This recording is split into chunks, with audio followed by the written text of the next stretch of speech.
Seguimos conversando con nuestro gran amigo Juan Ramón Mejía aquí de la Fuerza del Pueblo, todos estos temas económicos. Sí, sí. Dejamos en el tapete lo siguiente, Juan Ramón. El dólar está subiendo. ¿Qué opinión de la Fuerza del Pueblo tienen ustedes? ¿Qué está pasando por ese lado? Y el tema del endeudamiento.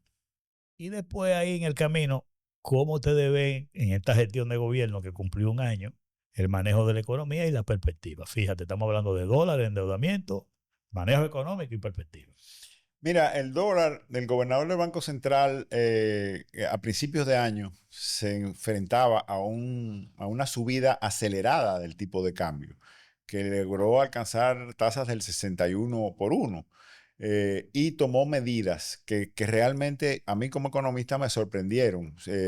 Quizás una persona con el expertise de él se le ocurriría una medida como esa, que fue bajarle el límite, el tope que podían tener en función de su capital a cada banco en moneda extranjera. Porque ¿qué hace el sistema financiero y los empresarios? Cuando ve que el tipo de cambio está poniéndose nervioso, pues compran dólares y generan una mayor presión al tipo de cambio. Entonces, al obligar al sistema financiero a bajar ese tope, ese sistema financiero tuvo que inyectar dólares y obviamente el aumento de la oferta sin una contrapartida de aumento de demanda generó que bajara el tipo de cambio. Una medida muy atinada del gobernador del Banco Central, pero muy cortoplacista. ¿Por qué yo hablo de cortoplacista? Porque no podemos todo lo que hagamos hacerlo a través de política monetaria. Yo reitero que las políticas fiscales eran indispensables y no se estaban haciendo adecuadas políticas fiscales en la República Dominicana. ¿Qué sucede entonces? Se desacelera la economía. Esos dólares se inyectan a la economía, los pesos salen de la economía y el gobierno ve que hay una desaceleración de la economía. El gobierno ha querido decir en algunos momentos que fue por el sector externo, que por la influencia de fuera, pero cuando revisamos los números, nuestras exportaciones subieron, nuestro turismo siguió subiendo, nuestras remesas no subieron incluso en relación al año pasado, o sea que no fue a causa del sector externo, no fue factor externo sin duda. Ahora, el factor externo puede incidir. ¿Por qué? Porque el hecho de que nuestras exportaciones subieran tiene que ver mucho con la amenaza del 10% de arancel. ¿Qué tú haces si tú eres una tienda de Estados Unidos que te suples de una zona franca de República Dominicana? Aumentas tu pedido antes de que entre en vigencia el 10%. Entonces eso genera... Exacto, son compras adelantadas. ¿Qué pasa? Ahora mismo hay sobreinventario allá. Entonces se bajaron el pedido. Pudiese ahora en este segundo semestre tener un reflejo de ese 10% y ese sobreinventario que tienen esas empresas. Pero además de eso, el gobernador del Banco Central, al ver que la economía desacelera, tiene presión, me imagino, del gobierno que le dice necesitamos acelerar la economía y entonces toma una medida de inyección de capital. ¿Por qué? Porque ¿a través de qué sistema? Inyección de capital para préstamos al sector de construcción. El famoso encaje, usado el encaje legal. Liberalizó 85 mil millones del encaje y lo focalizó a que se preste al sector construcción porque es uno de los motores de la economía. Pero los números no se vieron favorables. ¿Qué pasó? Vamos a esperar que lo diga. A ver, ¿cómo se tradujo eso? Sí, mira, yo trabajé en el sistema financiero durante 20 años de mi vida en diferentes bancos y realmente el pueblo lo sabe. Tú vas a tomar un préstamo para un proyecto de construcción y tú te tomas aproximadamente, si tú tienes algo muy concreto y muy bien terminado, tú podrías conseguir una aprobación y un desembolso en 3 meses. Pero normalmente hasta 6 meses dura trabajando, presentándole el proyecto, presentando los títulos, todo lo que tienes que hacer para conseguir un préstamo para un proyecto de construcción. Sin embargo, cuando hacen esas inyecciones de 85 mil millones de pesos, tú vas una semana después y te dicen ya se colocaron. ¿Y cómo diablo fue que aprobaron 85 mil millones de pesos en el sistema financiero?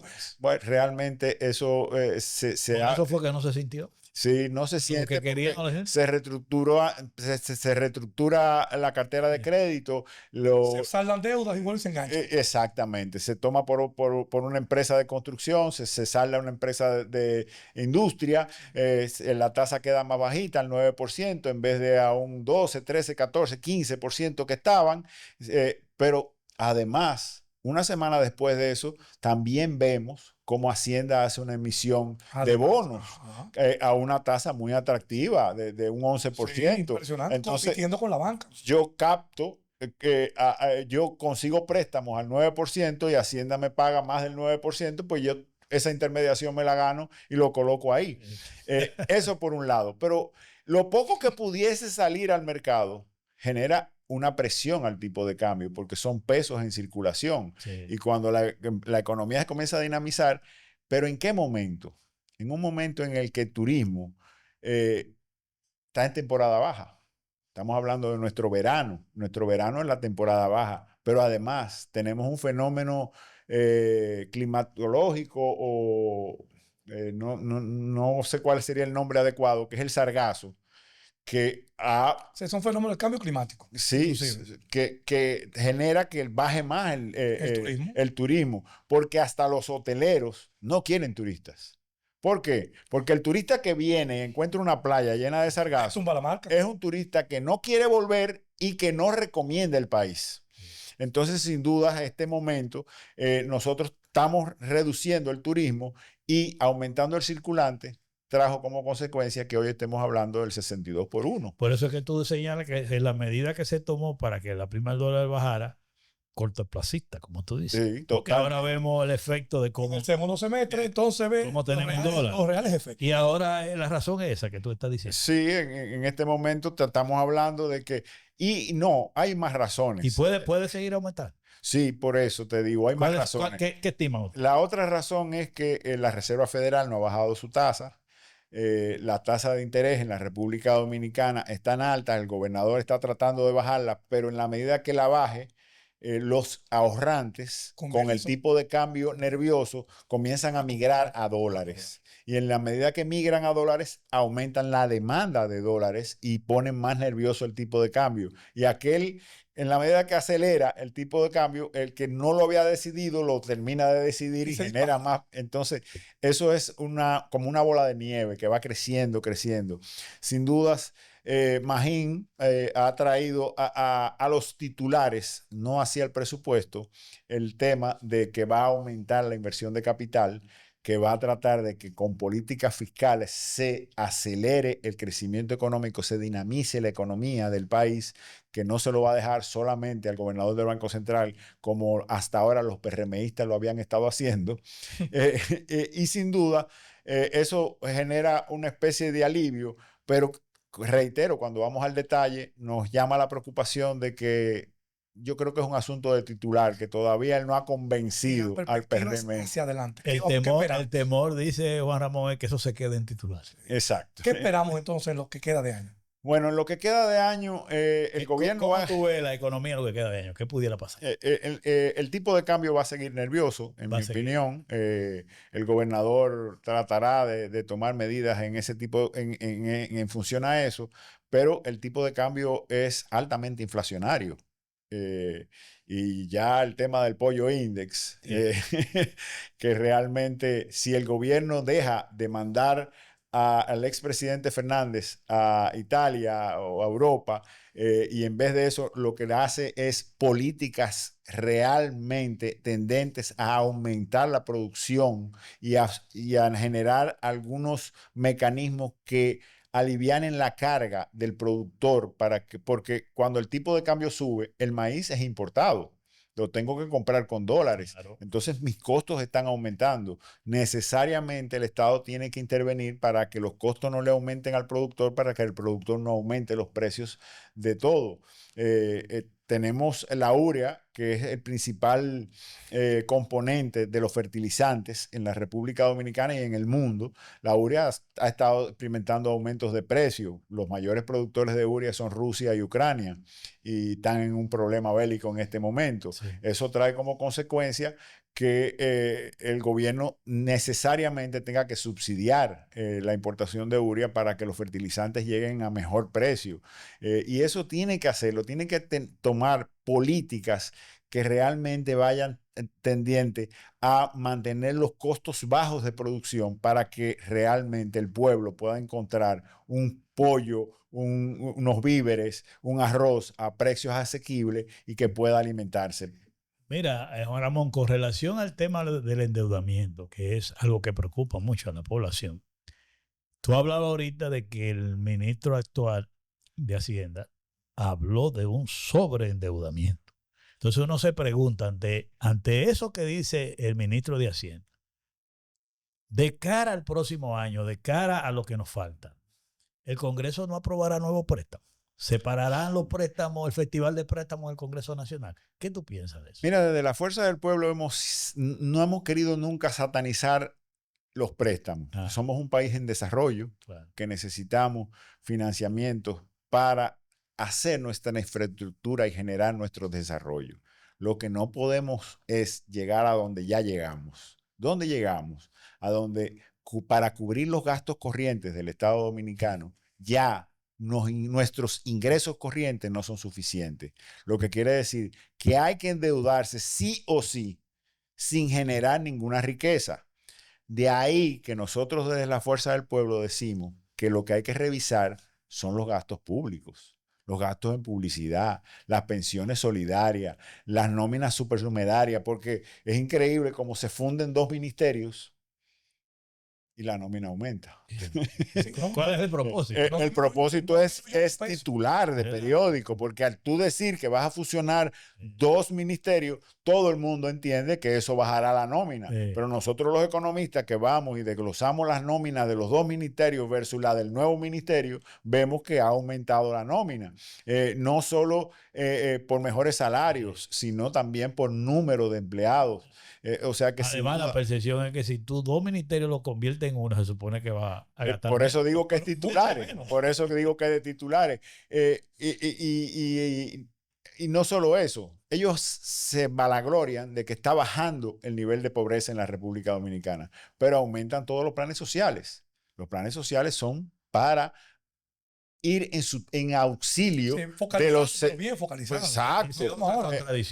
Una contradicción total cuando tú estás bajando la pobreza, entre comillas y subrayado, se supone que tú debes poder bajar los niveles de subsidios sociales para poder hacer más inversiones. Sin embargo, ellos aumentan y se vanaglorian también. O sea, tiran en el mismo discurso te dicen, hemos bajado la pobreza de tanto a tanto, pero hemos subido la tarjeta de Supérate. Entonces, por Dios, no, más gente. Pero además le meten más dinero. Sí, y lo que hicieron con Senasa, o sea, si usted va a darle seguridad social a más gente a través de Senasa, de la compañía de seguro del Estado, eso puede pasar. Tú puedes hacerlo y es razonable, bueno y saludable, siempre y cuando tú organices la contrapartida con la que vas a poder afrontar eso. Pero ¿qué ha traído como consecuencia? Que se generen unos atrasos en Senasa extraordinarios y clínicas privadas que están dando servicio en pueblos donde quizá no hay infraestructura de salud pública. No hay estructura de salud pública y esas clínicas privadas han quebrado. Y entonces va en detrimento de la salud. Ya no solo están afectando la salud pública, sino que hasta la privada se la están llevando pues, entre los pies. Bueno, Juan Ramón, la otra parte importante aquí tratar es, primero la gente pensará, ven acá y va a seguir subiendo todo. Tú sabes que uno en las encuestas, en los estudios que se hacen, te indica a ti que una de las grandes preocupaciones que tiene la población es que el dinero no le alcanza para lo básico, la comida, la salud, la educación. Entonces la gente lo que dice, pero ¿cuándo yo voy a tener dinero para enfrentar la situación? Porque yo soy de lo que digo, que a veces que las cosas no son caras ni baratas, sino que tú tienes en los bolsillos. Oye, ese es un criterio claro. O sea, una política pública debe propiciar que la gente tenga más ingresos para que pueda enfrentar la situación. En lo que nos queda de año, la población podrá ver alguna mejoría en ese tiempo con lo que se está planteando. Eso es lo primero. Y lo segundo, ¿Qué tú crees? ¿Habrá reforma fiscal o no habrá reforma fiscal? En 2025 me parece que no va a haber ninguna reforma fiscal. Yo creo, y yo reto al presidente Luis Abinader, que es un presidente que no va en las próximas elecciones, que se case con la gloria y haga una reforma fiscal, pero no una reforma tributaria, una reforma fiscal. ¿Qué quiero? ¿Qué diferencia hay? Una reforma tributaria solamente va a los tributos que cobra el Estado Dominicano. Una reforma fiscal va más allá. Analiza el gasto público, reorienta el gasto público, mejora la inversión pública en infraestructuras y en educación y en salud. Si nos vamos hacia allá, yo apoyaría incluso una reforma fiscal, no así una tributaria, porque la que presentaron era una reforma netamente tributaria, solamente atañaba a recaudar. Y no se trata de eso, se trata de que este gobierno ha estado malgastando los recursos del pueblo en gastos corrientes continuamente, en una inversión publicitaria de cientos de miles de millones, o sea, estamos hablando de 9,000 millones de pesos gastados en publicidad. Y si fuera una publicidad constructiva, que estuvieran hablando de cómo manejar, de dónde doblar, dónde no doblar, formación educativa, yo hasta la apoyaría porque eso mitigaría el problema que tenemos en el tránsito, el salvajismo que tenemos en el tránsito. Ellos mismos. Y hoy en día tenemos una serie de delfines en el PRM que lo que tratan es exclusivamente de promoverse, no la figura del presidente Luis Abinader, sino la de ellos mismos. Y eso está generando que comience la soledad del poder. Los ministros están queriendo tomar decisiones por sí solos, brillar ellos. Vamos a comer mejor, la gente va a poder comer. No, definitivamente no veo ninguna política de parte del gobierno en términos de apoyo a la agricultura, a los sectores productivos, de forma que pudiéramos hablar de reducir los precios, todo lo contrario. O de aumentar el poder adquisitivo de la gente, tampoco. Porque la gente lo que dice en la calle te lo dice claramente y lo dice en las encuestas. La gente dice no hay cuarto en la calle. No hay dinero en la calle. Trataron de hacerlo a través de política monetaria, pero política monetaria que no surtieron el efecto que se quería. Lo único que está generando es un pico en el tipo de cambio y va a seguir aumentando el tipo de cambio. Realmente, fíjate qué pasa. Cuando tú haces inversiones públicas como se hicieron en gobiernos pasados, el metro, sí. Si tú analizas desde el punto de vista meramente económico, el metro, ¿cuántos galones de combustible nos estamos ahorrando en importación gracias al metro? Se mueven 300,000 ciudadanos en el metro. Entonces, ahora, imaginémonos que esos 300,000 tú los saques de ahí abajo y lo pongas arriba. ¿Cómo estaría el tránsito en República Dominicana? ¿Cuántos carros más se hubiesen tenido que importar? ¿Y cómo estaría el tránsito en República Dominicana? Pero también si te vas a la Avenida del Coral, y el desarrollo que se ha generado en todo el este, en carretera, pero el desarrollo que se ha generado, porque una vez se hizo eso, generó una serie de inversiones extranjeras y de inversión del sector privado que dinamizaron y hicieron que hubiera un crecimiento sostenido de un 5% durante muchos años, y la falta de inversión pública, que es el récord. Estamos hablando de que han invertido menos del 11% en infraestructura. Es un récord. Cuando Balaguer se invertía 18, 19, 20%. Leonel Fernández nunca bajó de un 16%. Y aquí estamos hablando de un 11%. Y en lo que va de este año estamos hablando de un 9% en inversión de capital. Sin dudas, eso trae como consecuencia que de cara primero, una desaceleración en el momento, pero en el futuro también, porque hemos visto cómo esas inversiones generan crecimiento futuro. Entonces, de cara al futuro, exactamente, necesitamos comenzar a invertir. Ahí vengo con los préstamos que, si son para inversión de capital, son saludables porque de alguna forma esa inversión Muy bueno. genera el retorno de inversión adecuado. Es como que una planta televisiva diga que voy a poner más antenas para llegar a más sitios, más lugares, voy a vender más publicidad, Claro. voy a generar los ingresos para pagar ese préstamo. Pero si lo que hago es sencillamente hacer fiestas para los empleados, pues sencillamente voy a tomar prestado y no voy a generar más riqueza para poder pagar esos préstamos. Eso le está pasando al Sombrío el país. futuro. Bueno, Juan Ramón, hemos llegado al final del Sombrío. programa. Se nos fue el tiempo. Entonces tú dices, no hay reforma fiscal este año. Este año no creo que tengan, se atrevan a entrar. El valor de hacerlo. Exacto. Pero El dólar seguirá nervioso. sí, seguirá nervioso. Obviamente, a finales de año comienza la temporada alta turística, pero también las importaciones navideñas. Eso es. Hemos concluido, te agradecemos que nos haya acompañado y en otra ocasión seguiremos tratando. Quien le agradece a ustedes por la invitación soy yo. Muchas Muchas gracias. gracias. Muchas gracias a ti. Pausamos.